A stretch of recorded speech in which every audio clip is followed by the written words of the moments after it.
Can we all say monster cold front? Because that is what's Yeah. going to dictate our weather across our country for the entire week.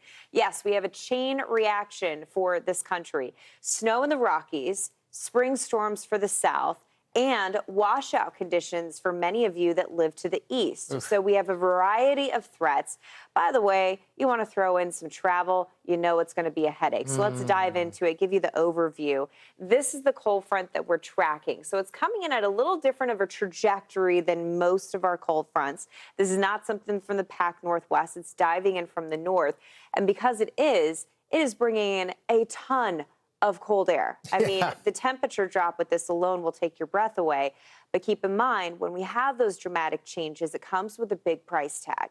Yeah, no kidding. And that price tag does come in with the chance for some gusty winds as well. There's not a whole lot of moisture with this, but it has just enough to work with.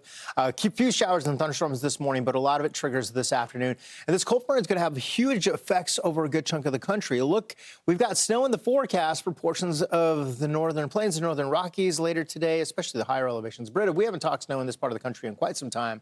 But look how far south this goes. And as the front goes down to the south, it interacts with that warm air from the Gulf, and that's going to increase our severe potential.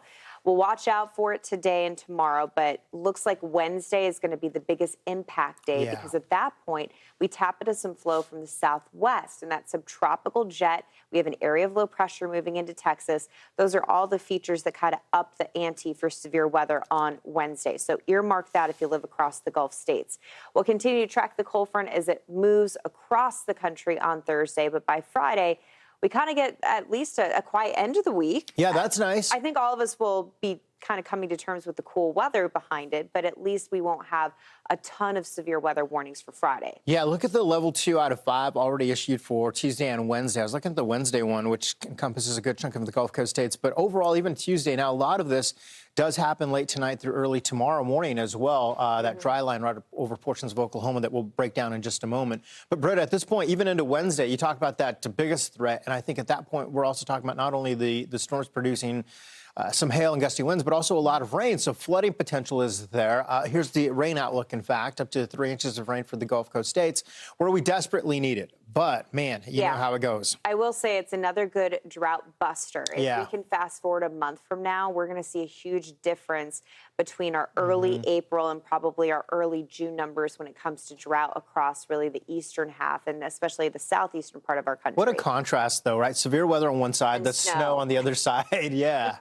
And a lot of people are going to be shocked by the snow part of this. We're going to dive into it. So if you're intrigued or if you happen to live in Colorado, we got your back. We'll get to the nitty-gritty on the details. But keep in mind that May, we do get snow across the Rockies. It's not a complete shocker. Travel impacts with this. It's going to be an issue. The good news is I think the majority of it happens before Friday, and we still have the majority of our kids in school. So a lot of our travel right now is business-related, Fridays and Sundays and Mondays. So Tuesday, Wednesday, and Thursday, if you're going to have problems, let's put it on those days.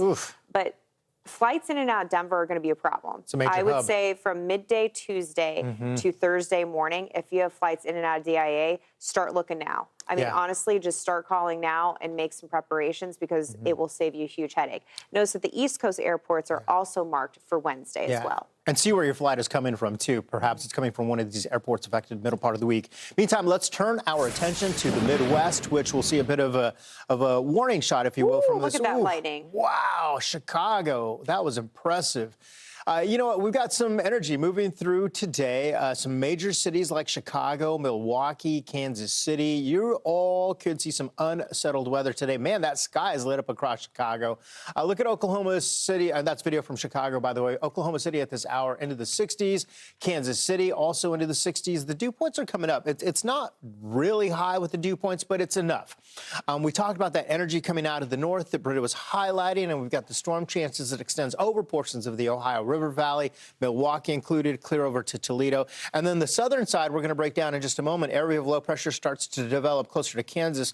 And then we got a dry line that will set up close to Oklahoma, which will help spark some of these storms. So a couple of things that we want to break down. First of all, Damaging winds and large hail will be the two main factors on the board later today into the evening hours. And Britta, a lot of this does depend on how much clearing we get. Plus, also, we've got, again, some moisture, not a lot, but I think damaging winds coming to the surface could be a problem here. I mean, this is the priming day. We're priming day. the atmosphere. It's a good way to put it. The cold front's moving down, but we still don't have an epic amount of moisture transport from the Gulf. It's all pulled in, but it's got to be transported up to the north and interact with the cold front. So today's kind of the in-between day. Could definitely see some large hailstones for Kansas and Oklahoma.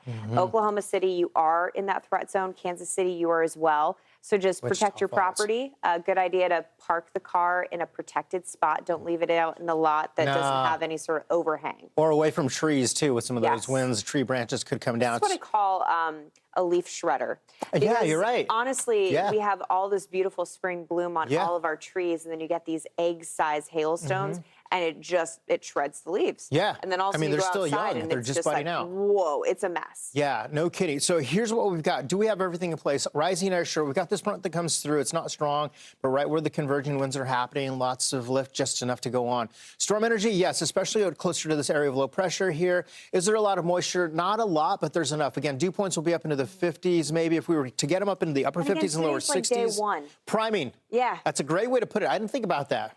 Exactly. You got to let that. the atmosphere do its thing. And that's what it's going to do today. Get ready. It's almost like before you paint and you put a primer coat on there, if you will, for the final touches. That's it. Here's your timing. Now, today, a lot of us will be dealing with a few scattered showers, but there's a bit of a cap in place. Some of the lower energy starts to come through and erode some of that away. And then we'll start to see some of these storms bubble up. And look at the afternoon and evening through tomorrow morning. I think when a lot of us are trying to get some sleep, we're going to hear some gusty winds coming through, a lot of rain. And then your morning commute tomorrow, what a mess, especially over portions of wet. Wet. I don't think we'll be rocking a lot of severe warnings tomorrow morning, but we'll have wet roads. Yeah. And the next 12 hours, not the best day across St. Louis, but temperatures up into the 70s. So let's isolate the South, and a lot of the action for the South is going to be on Tuesday and Wednesday.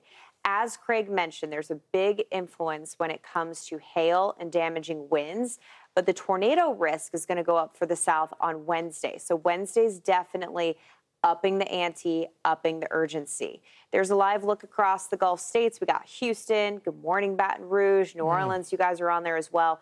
Enjoy today. I got to tell you, Southeast Texas, you guys were a stunner this weekend. Beautiful weather. It's so rare to have 70s, dry humidity. We're running into that time of year where it doesn't exist, so I hope that you took advantage of it. Now, the cold front's going to be running through on Tuesday and Wednesday. As I mentioned, Wednesday's the day that we have to up the ante. These are areas that have been hit by severe weather recently. This is the most recent batch, which was really, gosh, a 6 to 7 day stretch as we closed out April with a lot of tornado reports. Here's a look at Tuesday's threat. On Wednesday, it sinks farther down to the Gulf states, so you can see the evidence there. We've had areas that have been dealing with tornadoes that, yet again, will probably have some tornado warnings for midweek.